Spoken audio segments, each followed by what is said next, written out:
ব্যক্তির লাভ ক্ষতি থেকে শুরু করে রাষ্ট্রের উন্নয়ন সবকিছুর পেছনে থাকে অর্থনীতির অবদান। সেজন্য দরকার আর্থিক হিসাব নিকাশ আর অর্থনীতির চুলচেরা বিশ্লেষণ। আর এই বিশ্লেষণ নিয়ে ডিবিসি নিউজের সাপ্তাহিক আয়োজন অর্থনীতির সংলাপ। সঙ্গে আছি আমি হিমাদ্রি রাহা। দর্শক, অর্থনীতির সংলাপে আজকের বিষয় স্থবির বৈদেশিক শ্রমবাজার, সচলের উপায় কি? এ বিষয় নিয়ে আলোচনায় আজ আমাদের সাথে স্টুডিওতে আছেন জনশক্তি কর্মসংস্থান ও প্রশিক্ষণ ব্যুরো বিএমইটির সাবেক পরিচালক ডক্টর মোহাম্মদ নুরুল ইসলাম, আছেন অভিবাসন বিশেষজ্ঞ ও মানবাধিকার কর্মী আসিফ মুনির, এবং সাথে আছেন বৈদেশিক বিনিয়োগ বিশ্লেষক আবু সাইদ রিয়াজ। তিনজনকে স্বাগত আজকে আমাদের অর্থনীতি সংলাপ। অনেকদিন ধরে স্থবির বৈদেশিক শ্রমবাজার। মালয়েশিয়া ও সংযুক্ত আরব আমিরাত সহ বেশ কয়েকটি প্রধান শ্রমবাজারে বাংলাদেশ থেকে কর্মী পাঠানো বন্ধ বছর খানেক ধরেই। অনিশ্চয়তার মুখে হাজারো বিদেশ যেতে ইচ্ছুক শ্রমিক শুধু মালয়েশিয়া বা আমিরাতে নয়, ওমান ও বাহরাইনও বাংলাদেশি শ্রমিকদের প্রবেশ বন্ধ বা সীমিত রেখেছে, যা পুনরায় চালুর কোনো সুনির্দিষ্ট সময়সীমা এখনও জানা নেই। দর্শক, এসব নিয়ে অর্থনীতি সংলাপের আজকের বিষয়ে আমরা সাজিয়েছি স্থবির বৈদেশিক শ্রমবাজার, সচলের উপায় কি। আলোচনায় আমাদের সাথে স্টুডিওতে যারা অতিথি আছেন তাদের সাথে আমরা পরিচয় করে দিয়েছি ইতিমধ্যে। আমরা শুরুতে বিএমইটির সাবেক পরিচালক ডক্টর মোহাম্মদ নুরুল ইসলাম, আপনাকে দিয়ে আমরা শুরু করতে চাই। যেটি রেমিটেন্স, যেখানে এখন আমাদের দেশের অর্থনীতির রিজার্ভের ক্ষেত্রে যদি বলি সেটা এখন অক্সিজেন হিসেবে কাজ করে, সেখানে যে বৈদেশিক শ্রমবাজারের যে স্থবিরতা, সেটা আসলে কি বার্তা দেয়? ধন্যবাদ আপনাকে। আসলে আপনি যেটা বলেছেন ঠিকই, যে আমাদের দেশ থেকে যে বৈদেশিক কর্মসংস্থানে আমাদের কর্মীরা যাচ্ছে, এটার 93% যায় শুধু মিডল ইস্টে, এবং তার মধ্যে বর্তমানে 4টা দেশে লোক যাওয়া একদমই বন্ধ আছে। তার মধ্যে আপনি অলরেডি উল্লেখ করেছেন যে ওমান রয়েছে, ইউএই রয়েছে, যেটা খুবই গুরুত্বপূর্ণ দুটো দেশ। শুধু সৌদি আরবে গত বছর প্রায় 69% লোক গেছে। একটা দেশের উপরে ডিপেন্ড করে যদি আমরা বৈদেশিক কর্মসংস্থান পরিচালনা করি, যেখানে আমাদের 174টা দেশে লোক যায়, সেখানে একটা দেশেই যদি 70%-এর মতো লোক যায়, যে কোনো কারণে সেখানে যদি ধস নামে বা তাদের রিক্রুটমেন্ট বন্ধ থাকে, তাহলে আমাদের বৈদেশিক কর্মসংস্থান একদম বিপাকের মুখে পড়বে। সেজন্য আমাদের সবচেয়ে বড় দরকার ছিল যে অল্টারনেটিভ সোর্স খোঁজা, এবং যেসব দেশে বেশি লোক যাবে। বিশেষ করে মালয়েশিয়া একটা গুরুত্বপূর্ণ মার্কেট, ওমান আমাদের অনেক বড় মার্কেট ছিল।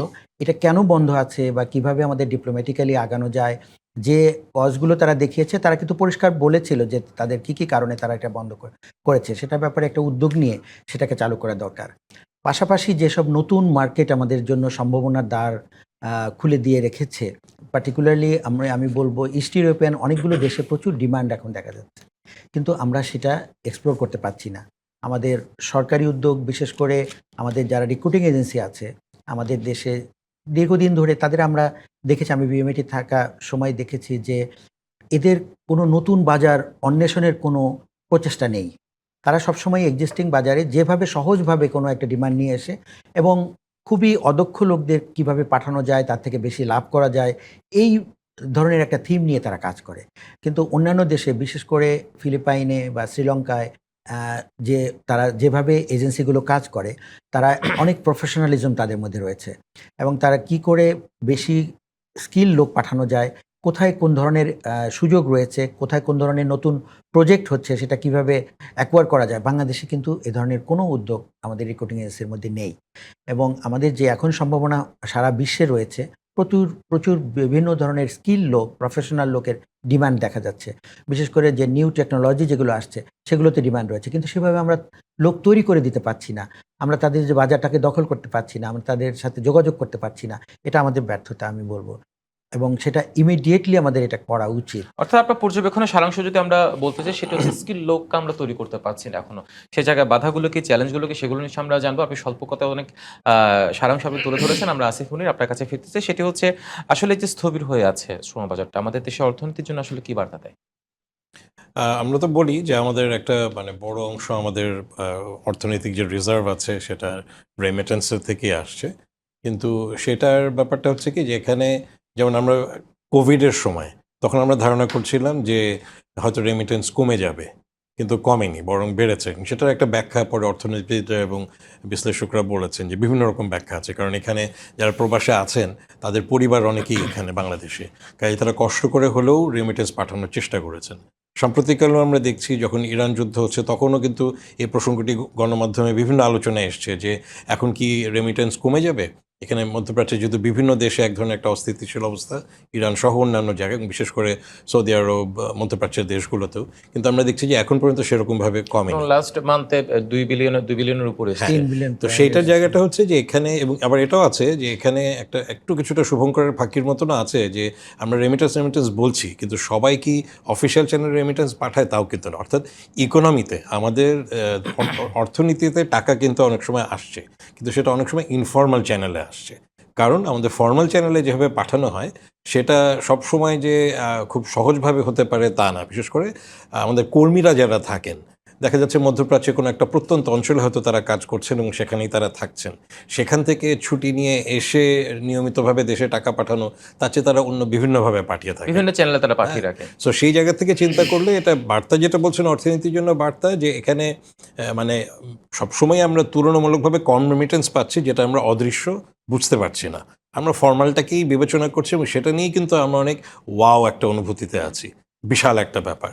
কিন্তু আমরা সেটা কিন্তু দেখেছি যে এটা যদি কোনো সময় বাধাগ্রস্ত হয়, এবং যেটা নুরুল ইসলাম সাহেব বললেন যে যদি কোনো কারণে চলমান বাজারগুলিও বন্ধ হয়, আমাদের দেশের অর্থনীতি কিন্তু বিশাল ধস আসবে। আমরা বিশেষ করে যদি চিন্তা করি যে বিগত বেশ কিছু বছরে আমরা বলছি যে আমাদের এখান থেকে বিভিন্নভাবে অর্থ পাচার হচ্ছে, বেআইনিভাবে পাচার হয়েছে, ইত্যাদি ইত্যাদি, এবং আমাদের এই গত কয়েক বছরও আমরা দেখছি যে বিভিন্ন কারণে আমাদের দেশে সংকট রয়েছে, বিভিন্নভাবে কাজের সংকট রয়েছে।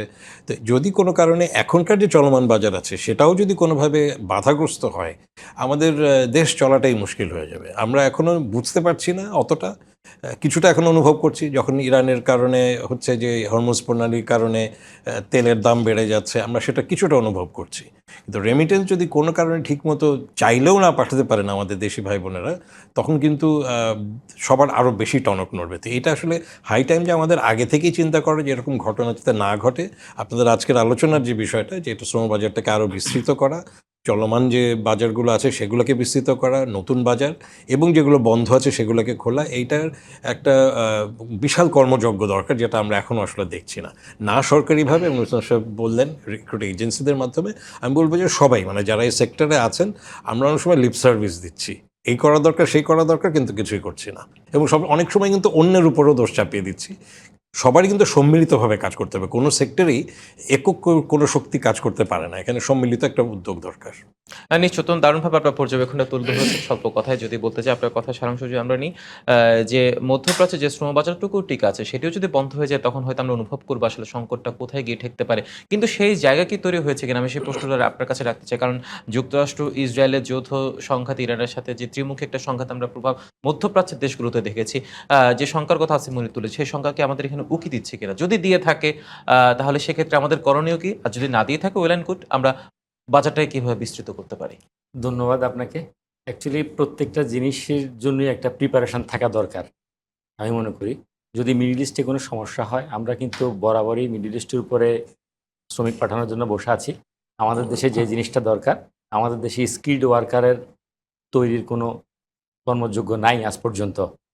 একটা অফিস আছে ঢাকাতে, বিএমইটি, যেই দেশে প্রায় 20 কোটি লোকের বসবাস, সেই দেশে সব কিছু ঢাকা কেন্দ্রিক হবে, সেইটা অ্যাকচুয়ালি দুর্ভাগ্য জাতির জন্য। স্বাধীনতার পরে বিভিন্ন দেশ কোথায় গিয়েছে, সিঙ্গাপুর, মালয়েশিয়া, বাংলাদেশ, আমরা কোথায় আছি? আমরা বারবার তাদেরকে উদাহরণ হ্যাঁ, দিই, কিন্তু নিজের তো বেলায় কিন্তু না, কতটা এখন- সেই উদাহরণটাকে এখন- বাস্তবায়ন করতে উদ্যোগী হই। বাস্তবায়ন তো করবে, যেমন উনি তো বিএমইটির চেয়ারম্যান ছিল। আমি উনার সাথে যখন বসে আলাপ করতেছিলাম, তখন উনাকে বললাম যে দুর্ভাগ্য, আমি নিজের উদ্যোগে বিএমইটিতে গিয়ে ভবনটাকে 2 বার গিয়েছিলাম, এবং ওইটার ভিতরে যে পরিস্থিতি, পরিবেশ দেখে নিজের কাছে লজ্জা লাগছে যে এতগুলো মানুষ ওখানে বসে আছে, যতটুকু সার্ভিস দেওয়ার কথা, আমি ওনার সামনে বলছি, যতটুকু সার্ভিস দেওয়ার কথা ততটুকু সার্ভিস কিন্তু দিচ্ছে না। আর এই কর্মযোগ্যটাকে ঢাকাতে না রেখে আমাদের প্রত্যেকটা সংসদীয় আসনে, সরকারের অনেক গভর্নমেন্ট প্রাইমারি স্কুল আছে, প্রত্যেকটা স্কুলকে ইচ্ছা করলে আপনি একটা ট্রেনিং সেন্টারে রূপান্তরিত করতে পারে। এটা খুবই সামান্য একটা জিনিস, কিছুই না সরকারের জন্য। আমাদের সরকারি যত এমপ্লয়ি আছে পুরো বাংলাদেশে, সবাই যদি আমরা প্রবাসীদেরকে একটু ভালোবাসি, এটাকে স্কিল্ড ওয়ার্কারে রূপান্তরিত করা, এটাকে খনিজ সম্পদের মতো রূপান্তরিত করা কিছুই না, জাস্ট একটু আগ্রহের ব্যাপার। আপনার যারা আমাদের মানে বাংলাদেশের আমলারা আছেন, বিভিন্ন দেশে অ্যাম্বাসেডার আছেন, উনাদেরও আপনার আগ্রহ নাই বললেই চলে। আপনি দেখেন নতুন সরকার আসার পরে আমেরিকান অ্যাম্বাসেডর, ব্রিটিশ হাই কমিশনারের কর্মদক্ষতা, কর্মযোগ্য, ওনারা কি কখনো বসেছিলেন?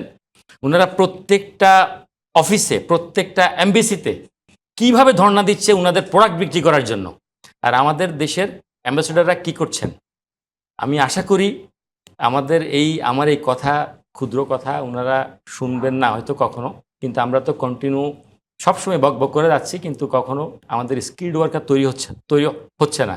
বিদেশে নানা বিভিন্ন সময় বিভিন্ন সমস্যা হচ্ছে, অ্যাম্বাসেডারের কানে পৌঁছার পরেও কিন্তু ওনারা 20 দিন 25 দিন ওয়েট করে, দেখি কি হয়, কিন্তু ওনারা দ্রুত একটা গ্ল্যান্স কোনো সিদ্ধান্ত দেন না। আপনার ইউরোপে, পৃথিবীর সব দেশে 2টো করে খনি আছে, তেল গ্যাস। আমাদের বাংলাদেশে যে হিউম্যান সোর্স আছে, এই জিনিসটা যে আমাদের জন্য একটা বিশাল শক্তি, এটা কিন্তু কেউ, এবং কোনো ইনভেস্টমেন্ট নেই কিন্তু না। এখানে।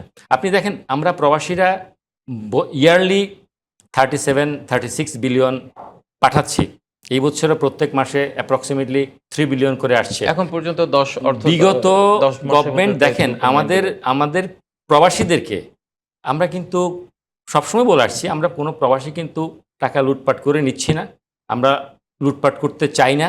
আমরা চাচ্ছি যে আমাদের কিছু চাওয়া পাওয়া আছে, গভর্নমেন্ট আমাদেরকে হেল্প করবে, আমরা গভর্নমেন্টকে অনেক সহযোগিতা করব।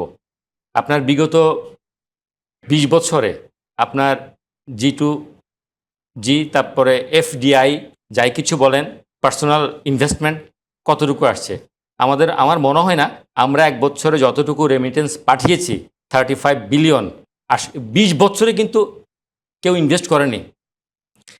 ইন্টারিমের সরকারের আমলে সামান্য কিছু করেছে, আর আগের সরকারের আমলে মেবি প্রায় 16-17 বছরে সম্ভবত 17-18 বিলিয়ন বা 20 বিলিয়ন হাওয়ার অ্যাপ্রক্সিমেটলি হতে পারে।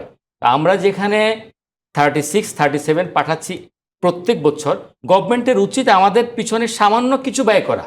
আমরা কিন্তু গভর্নমেন্টের কাছে কিছুই চাচ্ছি না, আমরা চাচ্ছি যে যখন বিমান ল্যান্ড করবে, আমরা যখন আসব, আমাদের জন্য আলাদা ইমিগ্রেশন হবে।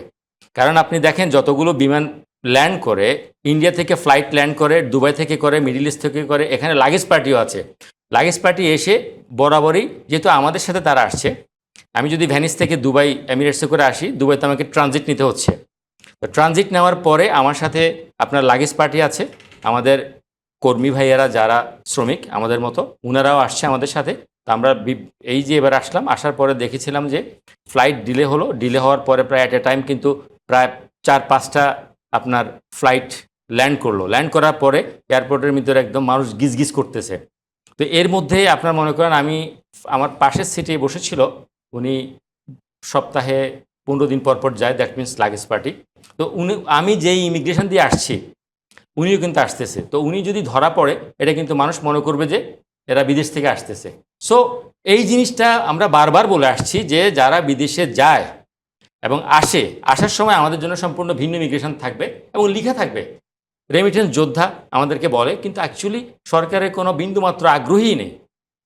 যে রেমিটেন্স যোদ্ধা আমাদেরকে বলে, আমরা কিন্তু সরকারের কাছে তেমন কিছু চাই না। আপনার এই যে বিএমইটি বলেন, একটা আপনার সার্টিফিকেট নেওয়ার জন্য উনিই বলুক আমার সামনে, ওনাকে আমি প্রশ্ন করব যে একটা সামান্য সার্টিফিকেটের জন্য জুতার তলা ক্ষয় করে ফেলতে হয়, ওয়াই? তারপরে 3 লক্ষ টাকা গভর্নমেন্ট দিবে আমাদেরকে, যেসব ভাইয়েরা বিদেশ যাচ্ছে বা যাবে বা যারা চলে আসছে, মানে আপনার বিভিন্ন কারণে হইতে পারে। তো এই 3 লক্ষ টাকার জন্য জুতা ক্ষয় করে ফেলে, 1 লক্ষ টাকা বিভিন্নভাবে আন্ডার টেবিলে খরচ করতে হয়, 2 লক্ষ টাকা পায়। আর আপনার বিএমইটি সার্টিফিকেট ট্রেনিং দেওয়া হয় ফ্রি, কিন্তু সার্টিফিকেটের জন্য যে পয়সাটা খরচ করা হয় এটা লজ্জাজনক। এবং এই সার্টিফিকেটের জন্য আপনার 1 মাস 1.5 মাস বললে ভুল হবে, অনেক সময় ক্ষেপণ হয়। তো আমি মনে করি, যেহেতু এখানে মুনির ভাই আছেন, উনি তো সাবেক পরিচালক, ওনার দৃষ্টি আকর্ষণ করছি, আপনি যদি এগুলো না দেখেন, দেখবে কে? আমরা সবাইকে লুকোচুরি করি, দেখি কি হয়, কিন্তু সময় তো চলে যাচ্ছে। আপনার রেমিটেন্স যোদ্ধারা কিন্তু ভুক্তভোগী, ওদের জন্য কিছু করা উচিত। ভাগ্যক্রমে উনাকে পেয়ে গেলাম আজকে, এই জন্য একটু দুঃখের কথা বেশি বলে ফেললাম। নিশ্চয়ই উনি যেহেতু সাবেক পরিচালক ছিলেন, আপনার কাছে আসলে যেহেতু পরিচালকই ছিলেন, কোর জায়গা থেকে চেয়ারটা আপনি অন করেছেন, সেই জায়গা থেকে উনি যে প্রশ্নগুলো ছিল জটিলতাগুলো আসলে কোথায়? সেটা কি সদিচ্ছার অভাব নাকি কোনো আন্ডার টেবিলে কোনো চুক্তি বা তিনি যে অভিযোগগুলো তুলেছে সেই সত্যতাটা আমি না, আমি বলবো ভাইয়ের বরাবরই যে অনেক সদিচ্ছা, ইচ্ছা নাই। ইমোশনালি হয়তো অনেক কথা বলেছেন।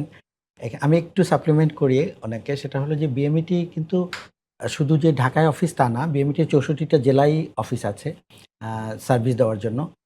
প্রত্যেকটা জেলাতে আলাদা আলাদা অফিস আছে, আর 110টা ট্রেনিং সেন্টার আছে সারা দেশে। 110টা ট্রেনিং সেন্টার কোনো জেলায় একাধিক আছে, এবং কিছু কিছু ট্রেনিং সেন্টার আন্তর্জাতিক মানের পর্যায়ে প্রায় চলে গেছে। বিশেষ করে ঢাকায় একটা, চট্টগ্রামে একটা, রাজশাহীতে একটা খুবই ভালো পর্যায়ে আছে। এটা বিদেশিদের সাহায্যে এটা করা হয়েছে। কোরিয়ান ইয়েতে আপনারা নাম শুনেছেন, Bangladesh Korea technical training centre, একটা ঢাকায় আছে, চট্টগ্রামে আছে, রাজশাহীতেও আছে। কিন্তু এখন সমস্যা যেটা হচ্ছে, যেটা সার্টিফিকেটের কথা যেটা বললেন, অ্যাকচুয়ালি সার্টিফিকেটের খুব বেশি কিন্তু প্রয়োজন নাই। মানে যেটা 3 দিনের ট্রেনিং হয়, এটার জন্য আলাদা কিন্তু সার্টিফিকেট লাগে না।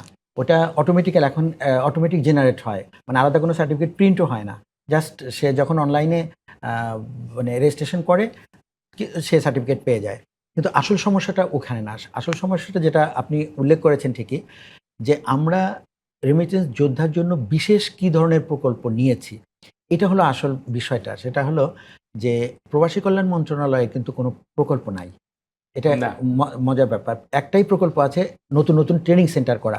110টা আছে, আরও 50টা করতে যাচ্ছে বিএমইটি থেকে, অলরেডি ফাইনাল হয়ে গেছে। এখন উপজেলা পর্যায়ে হচ্ছে। উপজেলা পর্যায়ে একটা ট্রেনিং সেন্টার করতে হলে শুধু ট্রেনিং সেন্টার করলে তো হবে না। এখন যেগুলো আছে তার অর্ধেক আছে প্রায়, তার কোনো লোকবল নাই। বিল্ডিং আছে খুব সুন্দর, ইকুইপমেন্ট আছে, কিন্তু লোকবল নাই। একটা লোকবল না থাকলে, আপনার টিচার যদি না থাকে, আপনি যোগ্য ট্রেনিং দিবেন লোকবল তো কিভাবে? থাকবে, যোগ্য হ্যাঁ, লোকবল যোগ্য কিন্তু লোকবল যোগ্য না থাকলে দক্ষ আপনি শ্রমিক কিভাবে তৈরি করতে পারে। দক্ষ শ্রমিক তৈরি করবেন? এবং এই আমরা যত ইন্টারন্যাশনাল লেভেলের কারিকুলামই ওখানে দেই, কারণ ইন্টারন্যাশনাল লেভেলের কারিকুলাম এখন বাংলাদেশে চলে আসছে। কিন্তু আমার সবচেয়ে বড় জিনিস হলো ট্রেনার। ভালো দক্ষ ট্রেনার যদি না থাকে, তাহলে আমি কিভাবে ট্রেনিং দিব? এবং সেই লোককে উপযুক্ত করার জন্য আরেকটা জিনিস দরকার, সেটা হলো এমপ্লয়ারের সাথে যে আমাদের যোগাযোগ করতে হবে, যে এমপ্লয়ার কী জিনিসটা চাচ্ছে। এমপ্লয়ারের ডিমান্ড কিন্তু বিভিন্ন জায়গায়, যেমন ইটালির এমপ্লয়ারের যেরকম ডিমান্ড, সৌদি আরবের সেরকম নয়। আমি যে জিনিসটাকে আমরা ওটাকে বলি এমআরএ, মানে মিউচুয়াল রিকগনিশন হয়, তাদের জন্য অ্যারেঞ্জমেন্ট করতে হয় তাদের সাথে। কোনো দেশের সাথে বাংলাদেশের এটা নাই। যার ফলে বাংলাদেশের যত সার্টিফিকেশন যেটা বিএমইটি দিচ্ছে, দুটো সার্টিফাইং বডি আছে বাংলাদেশে। একটা হলো কারিগরি শিক্ষা বোর্ড, আর একটা আছে এনএসডিএ। এই দুটোর কোনো সার্টিফিকেট বিদেশে স্বীকৃত না। অর্থাৎ ওদের তারা চাহিদার সাথে সমন্বয় রেখে হয়তো সমন্বয় আমাদের করা সনদটা হয় না। কাজে আসছে না। আমরা এই আসে না। বিষয়ে আরো দীর্ঘ আলাপে যাব। আসিমুনিরও আছেন, আপনিও আছেন। আমরা একটা ছোট্ট বিরতিতে যাই, বিরতির পর নিশ্চয়ই আপনাদের সাথে আলোচনা ফিরব। দর্শক, অর্থনৈতিক সংলাপ থেকে একটি বিরতি নিচ্ছি, ফিরছি একটু পরে, সাথেই থাকুন। দর্শক, বিরতির পর আবারও স্বাগত অর্থনৈতিক সংলাপ। আমরা বিরতির পর আসিফ মুনির আপনার কাছে ফিরতে চাই। যে কথা আমরা বলছিলাম যে আসলে দক্ষ শ্রমবাজার তৈরি, সেক্ষেত্রে আসলে আমাদের দক্ষ শ্রমবাজার তৈরিতে মানে দীর্ঘমেয়াদী কোনো কৌশল কেন এখনো পরিলক্ষিত হয়নি, বা চ্যালেঞ্জগুলো কি, বা সেটা কি সদিচ্ছার অভাব, বা আপনার পর্যবেক্ষণ কি বলে? হ্যাঁ, আপনি যেটা পরে বললেন যে সদিচ্ছার জায়গা, বিশেষ করে রাজনৈতিক সদিচ্ছা, সেটা একটা গুরুত্বপূর্ণ বিষয়। কারণটা হচ্ছে যে যেটা বললেন যে কর্মকৌশল বা কি করা দরকার, ধরেন এটা অন্তত গত 15-20 বছরের মধ্যে অনেকবার বিষয়টি এসেছে, এবং এটার বিভিন্ন পরিকল্পনাও হয়েছে। যে যেমন মার্কেট রিসার্চ, এই যে জব মার্কেটের রিসার্চ করা, কিন্তু এগুলো যেটা হয়েছে, বিশেষ করে মনে আছে নুসরাত সাহেব যখন ছিলেন বিএমইটিতে, ওয়ান অফ হলে আসলে হবে না। এই অর্থে যে আমরা যদি বাজার অর্থনীতির কথা চিন্তা করি, সেখানে এটা একটা চলমান প্রক্রিয়া। তো চলমান প্রক্রিয়ার মধ্যে এটাকে প্রাতিষ্ঠানিকীকরণ করা দরকার। একদিকে যেটা নুসরাত সাহেব বলছিলেন যে রিক্রুটিং এজেন্সি যারা আছে, যারা সরাসরি সেখানে এমপ্লয়ারদের সাথে তাদের যোগাযোগ থাকে, তারা তাদের মতো করে রিসার্চের কাজটা করবে, আগাম চিন্তা করবে কোন ধরনের কাজের একটা গ্রহণযোগ্যতা আছে বা গুরুত্বটা বেশি। পাশাপাশি সরকারের জায়গা থেকেও হবে, এবং সরকারের জায়গায় অবশ্যই সেই কর্মদক্ষতার জায়গাটা দূতাবাসের মধ্যে হতে হবে, এবং সেটা কিন্তু কিছুটা প্রক্রিয়াও কিন্তু অনেক আগে শুরু হয়েছে। যেমন আমরা বলি যে লেবার কর্মকর্তা বা লেবার অফিসার যারা আছেন, এটা জনপ্রশাসন মন্ত্রণালয় থেকেই সেখানে নিয়োগটা যায়, এবং সেটা তারা এই প্রবাসী কল্যাণ মন্ত্রণালয়ের অধীনেই কিন্তু তারা দূতাবাসে কাজ করেন। কিন্তু আমরা দেখেছি যে যেখানে শ্রমবাজার নতুন দরকার, অনেক দেশেই আমাদের দূতাবাসই নাই। তো সেই ক্ষেত্রে সেখানে একজন শ্রম কর্মকর্তা কীভাবে কাজ করবেন, বা কনসুলেটে তো আছে, খুব ছোটোখাটো একটা কনসুলেট। আবার যেখানে দূতাবাসে কর্মকর্তারা আছেন, সেখানে সেটাও একটা অপ্রতুল, সংখ্যায় হয়তো কম। কাজে তারা যে নিজেরা গিয়ে বিভিন্ন এমপ্লয়ারের সাথে যোগাযোগ করবেন, ওখানে নিজেরা গবেষণার কাজগুলো দেখবেন, সেটা কিন্তু আর তাদের সময় হয় না। বা সেটা লোকবলও কম থাকে। এখন সেই জায়গাটাই একটা বিষয় যে আমরা যখন বলছি যে এই যে আমরা রেমিটেন্সের কথা বলছিলাম যে এত বিলিয়ন রেমিটেন্স আসছে, এই যে মন্ত্রণালয়ের অধীনেই কাজগুলো মূলত হয়, প্রবাসী কল্যাণ মন্ত্রণালয় যদি বলি, এইটার আমাদের যে সামনে বাজেট আসছে এবারও হয়তো আমরা দেখব যে রাজস্ব বাজেটে সবচেয়ে নিচের দিকে যাদের রেভিনিউ বাজেটটা নির্ধারিত হচ্ছে তার মধ্যেই প্রবাসী কল্যাণ মন্ত্রণালয়। এখানে কিন্তু বলে দেওয়ার দরকার করে না, আমরা দেখব যে আমাদের রেমিটেন্স আসছে, এই রেমিটেন্স যোদ্ধাদের মাধ্যমে একটা বিশাল অঙ্ক, কিন্তু সরকারি টাকায় যে কাজগুলো হওয়ার কথা সেইটার জন্য বরাদ্দ কম, এবং অনেক সময় দেখা যাচ্ছে যে এটা রিসাইকেল হচ্ছে। আমরা যে বলি যে কল্যাণের জন্য, এটা একটা কল্যাণ বোর্ড আছে, ওয়েজ অ্যান্ড ওয়েলফেয়ার বোর্ড, তো সেখানে যে অর্থায়নটা সেটার মধ্যে সেখানে যেটা আছে জমা আছে সেটা কিন্তু মূলত এই অভিবাসীরা যে যাওয়ার সময় যে টাকাগুলো দিয়ে যান, যে ফিজগুলো দেন, সেটাই কিন্তু আছে, বছর পর বছর সেখানে জমা হয়। এখন সেটা প্রবাসী কল্যাণ ব্যাংক বা বিভিন্ন জায়গায় বিনিয়োগের ব্যবস্থা হয়তো আছে, কিন্তু এটা ওই যে রিসাইকেল হচ্ছে, অর্থাৎ অভিবাসীর টাকা দিয়ে অভিবাসীকে সহায়তা করা হচ্ছে। তাও যদি যথেষ্ট হতো সেটাও কিন্তু না। এই যে আমরা বললাম যে দূতাবাসে চাইলেই ওয়েলফেয়ার বোর্ডের অর্থায়ন দিয়েই কিন্তু আমরা এমবাসিগুলোতে যে আরও কর্মতৎপরতা দরকার সেটা করা সম্ভব, কিন্তু সেটা করা হচ্ছে না। কেন হচ্ছে না? যেটা আমি বললাম যে পরিকল্পনা আছে কিন্তু রাজনৈতিক সদিচ্ছার অভাব। এখন এখানে একটা কথা একটু যোগ করতে চাই, বিশেষ করে আমরা বর্তমান সময়ে দেখছি, বিশেষ করে বর্তমান সরকারের যে নির্বাচনের সময় যে নির্বাচনী ইশতেহার ছিল, সেখানে অনেক বছর পরে আমরা দেখলাম যে নির্বাচনী ইশতেহারে সরাসরি অভিবাসন বিষয়ে অনেকগুলো কাজের কথা বলা হয়েছে। একটা বড় জায়গা অংশ হচ্ছে সেখানে এই স্কিল বাড়ানো, যেগুলো Manpower আপনি তৈরি করা। যেটা বলছেন ইউসুফ সাহেব, যে ট্রেনিং সেন্টারগুলো, এগুলোর কিন্তু সাম্প্রতিককালে মূল্যায়ন হয়েছে। আমাদের বর্তমান যে প্রতিমন্ত্রী আছেন তিনি নিজেও জানেন যে এই যে রিভিউ হয়েছে এই টেকনিক্যাল ট্রেনিং সেন্টারগুলোর, এগুলোর মাধ্যমে খুব কম মানুষ বিদেশে যায়। এটা অফিসিয়াল হয়তো বেশি বলা হচ্ছে না, কিন্তু এটা একটা গবেষণা হয়েছে। এই গবেষণার ব্যাপারে মন্ত্রণালয়ের সবাই জানেন, এবং আমরা যারা কাজ করছি তারা জানি যে অর্থাৎ এই টেকনিক্যাল ট্রেনিং সেন্টার, যেটা বিদেশে লোক যাওয়ার জন্য প্রস্তুতি দরকার, যেটা কিছুটা নুরুল ইসলাম সাহেব ইন্ডিকেটই করেছেন যে কেন না, কারণ এখানে কিছু আছে উন্নত মানের প্রশিক্ষণের ব্যবস্থা, বেশিরভাগই সে ব্যবস্থা নাই। তো অনেক ক্ষেত্রে হচ্ছে যে এখান থেকে যারা প্রশিক্ষণ নেন তারা লোকালি কিছুটা এমপ্লয়মেন্ট পান, অনেক সময় পানও না। তো এইগুলোর ব্যাপারে উদ্যোগগুলোর কিছু কিছু উল্লেখ আছে ইশতেহারে, কিন্তু পাশাপাশি উল্লেখ আছে যে প্রতি বছর আমরা 1 কোটি লোক পাঠাবো, বা প্রতি বছর 5 বছরে 1 কোটি লোক বিদেশে যাবে। এই সংখ্যা তত্ত্বের দিকে যেতে গেলেই কিন্তু মান ইমপ্রুভ হবে না। আমরা যে স্কিলের কথা বলছি সেটা হবে না, কারণ আমাদের যদি মনোযোগ থাকে অর্থাৎ কত লোক প্রত্যাশার যাবে। সাথে প্রাপ্তির একটা ফারাক থেকে যাবে। আবু সাইদ রিয়াজ, আসিমুন যে বিষয়টি তুলে ধরলে সেটির সাথে আপনাকেও একটু বিষয় যুক্ত করতে চাই, সেটি হচ্ছে আপনার পর্যবেক্ষণ কি বলে, আসলে দক্ষ মানব সম্পদ তৈরিতে আমাদের দীর্ঘমেয়াদী কৌশল কেন পরিলক্ষিত হয় না? ধন্যবাদ আপনাকে। অ্যাকচুয়ালি যেটা একদম সত্য কথা সেটা হচ্ছে যে আমাদের পরিকল্পনা যতটুকু থাকার দরকার কোনো কাজই করছে না গভর্নমেন্টের কেউ। কারণ এই যে প্রবাসী ভাইয়েরা যে দেশ থেকে যাওয়ার সময় ওনারা কেউ কিন্তু স্কিল্ড হয়ে যায় না।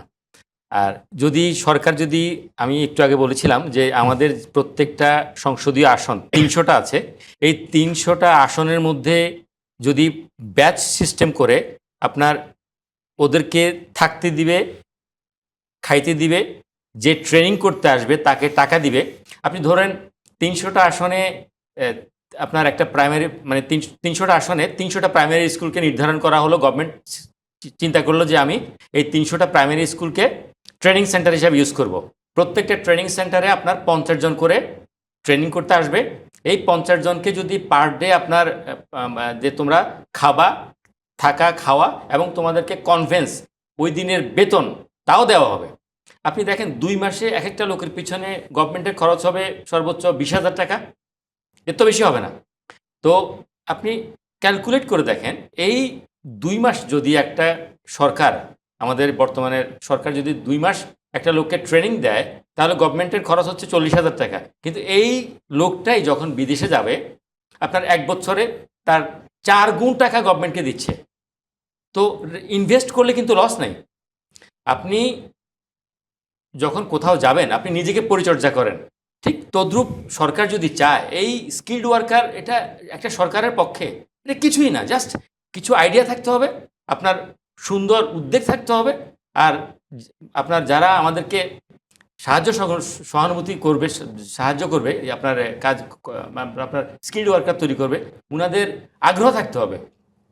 আপনার বিদেশে অ্যাম্বাসিগুলোতে আমার দৃষ্টিতে অ্যাম্বাসেডরগণ ঝিমাচ্ছে, ওনাদেরকে আরও ডাইনামিক হইতে হবে, জিমেইলে হবে না। আপনার যেই দেশে আমাদের বাংলাদেশি ভাইয়েরা বেশি আছে ওইখানে প্রতি 40,000-এর জন্য একটা করে কনসুলেট অফিস করতে পারে। এতে করে আমাদের প্রবাসী ভাইয়েরা সার্ভিস ভালো পাবে। সার্ভিস ভালো পাইলে ওনারা কাজে উৎসাহিত হবে, ওনারা অনেক কিছুর প্রয়োজন হয়। কিন্তু আমাদের দুর্ভাগ্য যে একই কথা বারবার বলার পরেও কিন্তু ঠিক হচ্ছে না।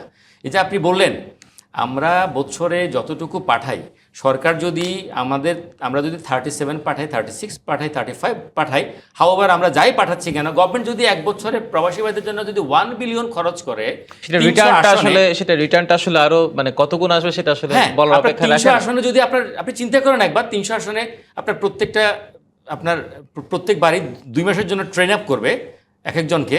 তো যদি 1 বিলিয়ন খরচ করে, এই 1 বিলিয়ন কিন্তু 1 বছর, 1.5 বছর, 2 বছরের মধ্যে 10 বিলিয়ন হবে।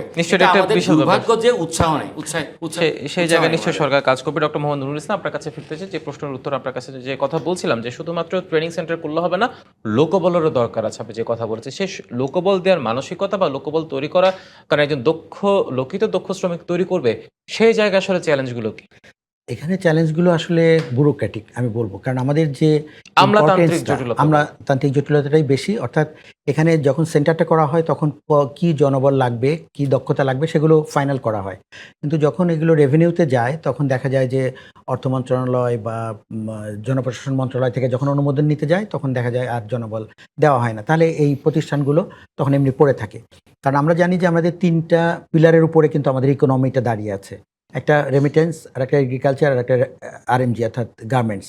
তো এখানে একটা বড় পিলার হলো আমাদের রেমিটেন্স। সেখানে রেমিটেন্সের গুরুত্বটা বাড়ানোর জন্য আমি একটু ডিফার করি আমাদের আসিফ ভাইয়ের সাথে বা এর সাথে, যে আমরা বাজেট করি ঠিকই, কিন্তু প্রবাসী কল্যাণ মন্ত্রণালয়ের বাজেট খুব কম। কিন্তু আমার মনে হয় যে বাজেট আছে বা এখন যারা দূতাবাসে যে জনবল আছে, এটা আমি নিজে দূতাবাসে চাকরি করে এসেছি, আমার কাছে খুব বেশি অপ্রতুল মনে হয় না।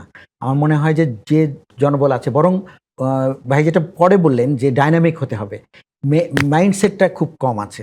তা আমাদের দেশে যারা এমবাসিতে যায় তাদের একটা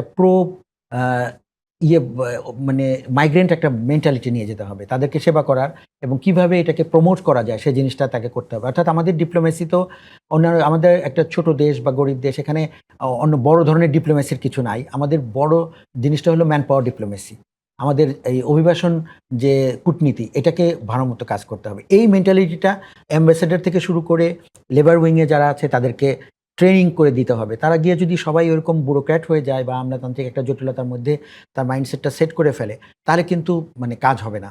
তাদেরকে এইভাবেই প্রমোট করতে হবে যে তারা গিয়ে অ্যাম্বাসেডর থেকে শুরু করে তারা যেন তাদের ওয়েলফেয়ারটা দেখে, তাদের আরও কীভাবে স্কিল লোক নেওয়া যায় সেটার জন্য যোগাযোগ করে। আমি যেটা প্রথমে বলছিলাম যে তাদের যেসব প্রজেক্ট হচ্ছে, নতুন নতুন এমপ্লয়ার হচ্ছে, তাদের সাথে রেগুলার যোগাযোগ করে কিভাবে আমাদের আরও স্কিল লোক নেওয়া যাবে, কি এই কোন ধরনের স্কিল এখানে দিতে হবে, সেই জিনিসটা কিন্তু অ্যাম্বাসেডারই এখানে আমাদেরকে সাজেস্ট করবে। সেই অনুযায়ী এখানে তৈরি হবে এবং পাঠাবে, এবং এটা তারাই একমাত্র চ্যানেল বিদেশের ইয়ার সাথে। এবং সেই জিনিসটা যদি এস্টাবলিশ করা যায় তাহলে এই সাইডে মানে লোক তৈরি করাটা খুব সমস্যা হবে না। নিশ্চয়ই। আপনি পর্যবেক্ষণের জন্য ধন্যবাদ। আমরা আবার আলোচনায় ফিরব, তার একটা ছোট্ট বিরতিতে যাওয়ার সময় হয়ে গেছে আমাদের। দর্শক, অর্থনীতি সংলাপ থেকে নিচে আরেকটি বিরতি, সঙ্গে থাকুন, ফিরছি একটু পর। স্বাগত আরেকবার অর্থনীতি সংলাপে। আমরা বিরতির পর আসিফ মুনির, আপনার কাছে আমরা ফিরতে চাই। প্রথমে যে বিষয়টা আমরা আলোচনা করছিলাম যে রাষ্ট্রদূতের যে ভূমিকা, কূটনৈতিক তৎপরতার যে কথা আমরা বলছিলাম, সেটা আসলে কি যথেষ্ট বলে মনে হচ্ছে সে শ্রমবাজার তৈরিতে? না, সেটা কূটনীতির কথা যেটা কিছুটা একটু আগে নজরুল সাহেব বলছিলেন, যে বিশেষ করে মানে অভিবাসন কূটনীতি একটা আলাদা বিষয়, যেটা মানে সামগ্রিক কূটনীতির মধ্যেও এই যেটা একটা সম্পর্ক আছে। সেটা আমরা বিভিন্ন সময় যারা এটা নিয়ে আলোচনা করি সেটা আমরা বলেছি যে আমাদের যে বুনিয়াদী প্রশিক্ষণ হয় আমাদের ব্যুরোক্রেসির, সেখানে এটাকে অন্তর্ভুক্ত করা, এবং বিশেষ করে ফরেন সার্ভিসে তো বটেই, যারা পররাষ্ট্র মন্ত্রণালয়ের সাথে যুক্ত আছেন, কিন্তু তার বাইরেও, কারণ যেমন এখনই যে আমরা বাইরে যাদেরকে পাঠানো হয় বিশেষ করে শ্রম কর্মকর্তা হিসেবে, এটা তো জনপ্রশাসন মন্ত্রণালয় থেকে হয়। এখন বাস্তব অভিজ্ঞতাটা হচ্ছে যাদেরকে ওখান থেকে নিয়োগ দেওয়া হচ্ছে তারা যখন যাচ্ছেন তাদের একটু ইনফর্মাল টাইপের একটা ওরিয়েন্টেশন হচ্ছে প্রবাসী কল্যাণ মন্ত্রণালয়, সংশ্লিষ্ট অন্যান্য মন্ত্রণালয়, পররাষ্ট্র মন্ত্রণালয়, এসব জায়গায়। কিন্তু ফর্মাল ট্রেনিং দেওয়ার মতো ব্যবস্থা কিন্তু তৈরি করা হয়েছে, এটার একটা কারিকুলামও তৈরি করা আছে যে যারা বিদেশে গিয়ে কাজ করবেন, তো সেখানে অনেকগুলো জিনিস কিন্তু আছে। আপনি শ্রমবাজার অর্থনীতি এটাকে দেখার কথা, কিন্তু অনেক সময় যেটা হয় যে বাইল্যাটারাল যে মিটিংগুলো হয় সেটাও তো সবসময় তো এখানে উচ্চপদস্থ কর্মকর্তারা বা মন্ত্রণালয় থেকে সবসময় যান না। ওখানে যারা প্লেসড আছেন তারা তো ওখানকার কর্মকর্তাদের সাথে মিট করেন এবং বিভিন্ন রকমভাবে ফর্মাল ইনফর্মাল হয়। তো সেখানে তাদের কাজগুলো কিভাবে দেখবেন সেগুলোর জন্য কিন্তু কিছু ওরিয়েন্টেশনের ব্যবস্থা আছে, কিন্তু এটাকে প্রাতিষ্ঠানিকীকরণ করা হচ্ছে না, যেটা একটু আগে বলছিলাম যে রাজনৈতিক সদিচ্ছার জায়গা। তো সেইটা যদি থাকে তাহলে যেটা হচ্ছে যে এখান থেকেই তিনি প্রস্তুত হয়ে যেতে অর্থাৎ পারেন। সেই জায়গায় প্রাতিষ্ঠানিকীকরণ যদি করা হয় সেক্ষেত্রে তো এখান থেকে প্রস্তুত হওয়ার একটা সুযোগ থাকে। আরেকটা হচ্ছে যে আরেকটা দুর্ভাগ্য হচ্ছে যে আমাদের সিস্টেমটা এরকম, যারা ওখান থেকে দেশে ফেরত আসেন, এটা নুসরাত সাহেব ভালোই জানেন কারণ আমরা অনেক সময় এটা আলাপ করেছি, তারা ওখান থেকে যখন ফেরত আসেন তারা কিন্তু অন্য জায়গায় তাদের প্লেসমেন্ট হয়ে যায়। অর্থাৎ তারা যে অভিজ্ঞতাটা সঞ্চয় করে নিয়ে আসেন এইটার সরাসরি এই সেক্টরে ডিরেক্টলি কাজে না লাগে না, তারা যদি নিজস্ব উদ্যোগে সেটাকে কোনোভাবে ছড়িয়ে দেওয়ার চেষ্টা না করেন। প্রাতিষ্ঠানিক কোনো অভিজ্ঞতা শেয়ারিংয়ের জায়গাটা নাই। নিশ্চয়ই এর সাথে আপনি কিছু যুক্ত করবেন কিনা? ধন্যবাদ। হ্যাঁ, আমি যুক্ত। উনি যেটা বলেছে অ্যাকচুয়ালি সত্য, যে আমাদের যারা অ্যাম্বাসেডার থাকে বাইরে, আপনার এমবেসিতে জব করেন, ওনারা 3 বছর পরে ওনাদেরকে ফেরত নিয়ে আসা হয়। একটা লোক একটা জায়গায় নতুন জায়গায় গেলে আপনার এক্সপিরিয়েন্স গ্যাদার করতে আপনার 2.5 বছর 3 বছর শেষ। দ্যাট মিনস যখন উনি কিছু দিতে পারবে আমাদের প্রবাসী ভাইদেরকে, তখন ওনার ঘরে ফেরার সময় হয়ে গিয়েছে। আর আমি মনে করি আমাদের যারা প্রবাসী আপনার বাইরে আমাদেরকে সার্ভিস দিবেন, ওনাদেরকে আরও অনেক ডাইনামিক হইতে হবে। কারণ ওনাদের প্রত্যেকটা জিনিসই আমার কাছে স্লো মনে হয়। তো ওনারা যদি ডাইনামিক হয়, ওনাদের যদি আগ্রহ থাকে, আমাদেরকে অনেক ভালো সার্ভিস দিতে পারবে। আমরা তো বরাবরই বলে আসছি যে আপনার এমবেসিতে আমরা যতটুকু জিনিসপত্র চাই, আমাদের অনেক ডকুমেন্টসের প্রয়োজন হয়। কিন্তু আমরা ওই ডকুমেন্টসগুলো আপনার দেশে চিল্লাচিল্লি করি, বাইরেও চিল্লাচিল্লি করি। ওয়ান স্টপ সার্ভিস দেশে যেরকম অবস্থা, ঠিক বাইরেই কিন্তু আমরা ওই লোকগুলো আমাদেরকে সার্ভিস দিচ্ছে। আপনার কাজে অনেক স্লো। আপনার দূর দূরান্ত থেকে মানুষ কেউ 200 কিলোমিটার, 300 কিলোমিটার, 400 কিলোমিটার দূর থেকেও যায় আপনার পাসপোর্ট রিনিউর জন্য। আমি দীর্ঘদিন থেকে বলে আসছি, আপনার যেহেতু আমি ইটালিতে থাকি, ইটালির কথাই বলবো। আপনার ইটালিতে বর্তমানে প্রায় 3.5 লক্ষ বাংলাদেশি আছে। রোমে একটা এমবেসি আছে, আর এরপরে মিলানোতে একটা আছে। আমরা যারা ভ্যানিস ম্যাস্ট্রিতে থাকি, আমরা দীর্ঘদিন থেকে চাচ্ছি ভ্যানিসে আপনার প্রায় আশেপাশে 40-45 হাজার আপনার ভাইয়েরা আছেন। তো এই 40-50 হাজার আমরা যারা আছি, আমরা যেই সেবা নিব, এই সেবার জন্য যেই টাকাটা পে করব, এই টাকাটা দেওয়ার পরে 5-6 জন যে আমাদেরকে সার্ভিস দিবে, এই সার্ভিস দেওয়ার পরে ওদের বেতন, ওদের ট্যাক্স, ইলেকট্রিসিটি, গ্যাস, প্রত্যেকটা জিনিস দেওয়ার পরেও ওনারা চাইলে দেশে কিন্তু আরও 5-10 হাজার ইউরো রেমিটেন্স হিসেবে অ্যাড করতে পারবে। সো দিতে তো সমস্যা নেই, কিন্তু গভর্নমেন্ট দিচ্ছে না। এবং এই সব লোককে, আমাদের যেই সব ভাইয়েরা এমবেসিতে আছেন, ওনাদেরকে দেশে ব্যাক না করায় ওনাদেরকে ইটালিতে যিনি আছেন ওনাকে অন্য জায়গায় দিতে পারে, অন্য জায়গা থেকে ইটালিতে আনতে পারে, লন্ডন থেকে এভাবে ট্রান্সফার করতে পারে। তাহলে ওনাদের অনেক এক্সপিরিয়েন্স থাকবে, আমাদেরকে ওনারা সার্ভিস দিতে ভালো হবে। যেমন আমি দেখেছি আপনার জার্মান গিয়েছিল, 3 বছর ছিল, জার্মান থেকে উনি আবার দেশে চলে আসছে। সো উনি যখন কিছু শিখেছে আমাদেরকে দিতে পারবে, ওই মুহূর্তে উনি কিন্তু দেশে কাজ করতেছে, কোনো কাজে লাগেনি কিন্তু। সো এই জিনিসগুলো মোস্ট এই জায়গায় একটু কাজ করার সুযোগ আছে বলে মনে করছেন? আর নিশ্চয়ই। রেমিটেন্স বাড়ানোর জন্য আরেকটা জিনিস গভর্নমেন্ট করতে পারে। একটু আগে যেটা কথাটা বললাম, আমরা প্রবাসীরা ভাইয়েরা যদি দেশে বিজনেস করি, আমাদেরকে যদি গভর্নমেন্ট 10 বছরের ট্যাক্স নীতি সহায়তা দেয়, বেশ কিছু নীতি আমাদেরকে সহায়তা সহায়তা দরকার, দিচ্ছে না, সেক্ষেত্রে কিন্তু গভর্নমেন্ট বলে কিন্তু করছে না। সেক্ষেত্রে বিদেশি বিনিয়োগও নিশ্চয়ই আসবে। অনেক বেশি আসবে, অনেক বেশি ডক্টর নুরুল আসবে। ইসলাম, সবশেষ আপনার কাছে ফিরতে চাই, সেটি হচ্ছে বর্তমান সরকার যে ইউরোপের 7টি দেশের সাথে নতুনভাবে চুক্তি করার উদ্যোগ নিয়েছে, কি মনে হচ্ছে বাস্তবিক প্রেক্ষাপট বিবেচনায় কতটা ফলপ্রসূ হতে পারে? এটা আমি খুবই আশাবাদী যে এটা খুবই ফলপ্রসূ হতে পারে, কিন্তু যে উদ্যোগটা নেওয়া হয়েছে এখন পর্যন্ত ইটালিয়ান পার্টনারশিপ নামে একটা প্রকল্প নেওয়া হয়েছে এবং ইটালিয়ান ভাষা শেখানো হচ্ছে বিএমইটি থেকে। এই উদ্যোগটা খুবই অপতুল আমি মনে করি। এটাকে আসলে আরও একটু এক্সপ্লোর করতে হবে। এই 7টা দেশে কি কি ডিমান্ড আছে সেই জিনিসটা আমাদেরকে মিট করতে হবে, যেহেতু তাদের সাথে আমাদের একটা ভালো চুক্তি হয়েছে যে আমাদের লোক ইউরোপে পাঠানো যাবে। একজাক্টলি সেইভাবে তাদের ডিমান্ড অনুযায়ী তৈরি করা এবং তৈরি করার জন্য একটা প্ল্যান করা, এই প্ল্যানটা আমাদের এখনও অ্যাপ্রোপ্রিয়েট হয়নি বলে মনে করি। কিন্তু এটা খুবই একটা আশাপ্রদ বিষয়। আমাদের ইউরোপে যদি এভাবে যাওয়া শুরু করে তাহলে আমাদের মিডল ইস্টের উপরে ডিপেন্ডেন্সি কমে যাবে। মালয়েশিয়া বন্ধ হলে আমাদের হাহুতাশ করতে হবে না। অর্থাৎ আমরা একটা উন্নত দেশে পাঠানো শুরু করার একটা উদ্যোগ আমরা এখানে পাবো, এবং এটা ব্যাপারে আমি খুবই আশাবাদী যে এটা যদি বিএমইটি হোক বা প্রবাসী কল্যাণ মন্ত্রণালয় হোক, এখান থেকে একটা মাস্টার প্ল্যান নেওয়া দরকার। এরকম ধরনের এখন যেটা হচ্ছে জাস্ট কয়েকটা ভাষা শেখানো হচ্ছে, একজনও কিন্তু যেতে পারে না এই ভাষা শিখে, শুধু শেখানোই হচ্ছে। কিন্তু আমাদের টোটাল একটা ইন্টিগ্রেটেড অ্যাপ্রোচ নিতে হবে, যে তাদের যে ডিমান্ড, তাদের সাথে কানেকশন, তাদের ইমিগ্রেশন যে রুলগুলো আছে, আমি শুধু বললেই তো হবে না, এক এক দেশের এক এক রকম ইমিগ্রেশন রুল আছে, সেটাকে ফলো করে আমরা, যে জাপানে যেমন প্রচুর ডিমান্ড আছে, আমরা জাপানের ইমিগ্রেশন রুল জানি অনেক টাফ, সেটাকে কিভাবে আমরা যেতে পারি। এখন পর্যন্ত প্রতি ইয়ারে দেখা যায় 5 বছর 5,000 6,000 লোক যাচ্ছে, সবাই কিন্তু লেখাপড়া শিখতে যাচ্ছে, মানে ভাষা শিখতে যাচ্ছে। কিন্তু আমরা কিভাবে জাপানের যে ডিমান্ডটা, হিউজ ডিমান্ড, এটাকে আমরা কিভাবে মিট করতে পারি, সেইভাবেই ইউরোপের ইয়েটাকে আমরা অ্যাকোয়ার করতে পারি। আমাদের একটা বিরাট সুযোগ আছে এখানে, এবং আর এটা যদি না করতে পারি তাহলে আমরা একটা এই সুযোগ মানে হেলায় হারাবো। অর্থাৎ শুধু করলে হবে না, চুক্তি করলে হবে না, তাদের যে চাহিদাগুলো আছে, তাদের যে ডিমান্ডগুলো আছে, সেই অনুযায়ী আমাদের দক্ষ শ্রমিকটা তৈরি করতে পারাটা হবে সবচেয়ে বড় চ্যালেঞ্জ, এবং সেই জায়গায় হয়তো সরকারকে কাজ করতে হবে। আপনার তিনজনের আলোচনা একটি বেশি স্পষ্ট হয়েছে। আসলে আমরা যত স্থবির শ্রম বাজার থেকে সচল করতে চাই না কেন, সরকারের সদিচ্ছা যদি না থাকে, কূটনৈতিক তৎপরতা না থাকে, সেক্ষেত্রে তাদের যে পদক্ষেপগুলো নিচ্ছে সেগুলো যদি একদম রুট লেভেলে, তৃণমূল পর্যায়ে ছড়ানো না যায়, যে এখানে গেলে এই সুবিধাগুলো পাওয়া যাবে, ততদিন না পর্যন্ত আসলে স্থবির যে শ্রমবাজার সেটি কখনোই সচল করা হবে না। এবং এর সাথে আরও যুক্ত হবে নতুন নতুন বৈদেশিক বাজার সৃষ্টি করা, তৈরি করা, এবং সে অনুযায়ী মানব সম্পদ তৈরি করা। ইউরোপে পর্যাপ্ত চাহিদা আছে আমাদের বাংলাদেশি ভাইদের। আপনার প্রত্যেক দেশেই, নট অনলি আপনার ইটালি, পোল্যান্ড, মাল্টা, স্লোভেনিয়া, ক্রোয়েশিয়া, কসোভো, মাসেডোনিয়া, হাঙ্গেরি, প্রত্যেকটা দেশে পর্যাপ্ত লোকের চাহিদা। বাট ল্যাঙ্গুয়েজটা সবচেয়ে বড় প্রবলেম। যে কথাটা একটু আগে বলেছে, আমাদের 300 আসনে যদি আপনার এক ট্রেনিং সেন্টার খোলে, জাস্ট আলবেনিয়ান ল্যাঙ্গুয়েজ 5-6টা দেশে, আপনার ওই যে আলবেনিয়াতে, তারপরে আপনার অর্থাৎ সে দেশে বাজার দখল করতে ভাষার কোনো বিকল্প নেই। নিশ্চয়ই। অসংখ্য ধন্যবাদ আবু সাইদ রিয়াজ, আসিফ মনির, এবং আমাদের সাথে আছেন ডক্টর মোহাম্মদ নুরুল ইসলাম। অসংখ্য ধন্যবাদ আপনাদের পর্যবেক্ষণ আজকে তুলে ধরার জন্য। আজকের মতো বিদায় নিচ্ছি অর্থনীতি সংলাপ থেকে। দেখা হবে আগামী পর্বে অন্য কোনো বিষয় নিয়ে। সে পর্যন্ত ভালো থাকুন ডিবিসি নিউজের সঙ্গে।